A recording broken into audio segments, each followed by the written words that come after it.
We escaped on Friday, 25th February. I was scared because I'm only 18 and I just got my license. I was very scared because I'm responsible not only for myself, but also for my twin sister and a woman with 2 small kids. We arrived at the border and I had to stay in a line for 3 whole days. The kids were 5 and 10 years old, so they didn't understand what happened. They were very scared and we worried if there is enough petrol because we had so little. It was very cold outside and we were trying to save petrol, that's why we didn't turn on the heater much. We fought over freezing and not running out of gas.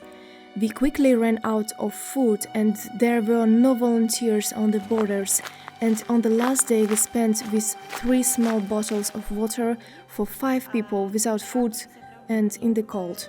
We were doing our best to get warm because at that time there were very cold nights, approximately 4 degrees below zero. Towards the end we didn't have a possibility to turn on the heater, so we sat in lots of jackets, sweaters and jeans. We also used blankets. I want to add that the line of cars was 5 miles to the border and most of people there were mothers with small children who were all waiting, like us. There was no bathrooms, just the fields.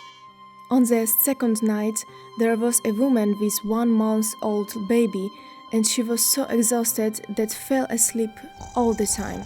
In the middle of the night, we banged on her car window to wake her up so she could move on. We shook the car to wake her up. We thought she must have been dead, but she woke up. We woke her up over and over through the rest of the time in the line. We are only 18 and we felt responsible for ourselves and for the family we were taking and also for the families who were there in the line. Some women were so lost because they had to drive without knowing how to drive. And these cars had manual transmissions. We love Ukraine and our people. We are all so strong. I had to stay awake all the time because I needed constantly to move the car up in the line. We saw cars which surpassed drivers who fall asleep and took their spot in the line. But no human body can go 3 days without sleep, so every hour I made exercises to get warmer and not to fall asleep. Towards the end of the second day, with so much sleep deprivation, I started to think that there were bugs crawling all over my body. I would stretch and brush away the insects that I was imagining. I was going a little crazy. The day we got close to the border, the check engine lights came on. I'm not a mechanic, but I knew the engine overheated due to constant work.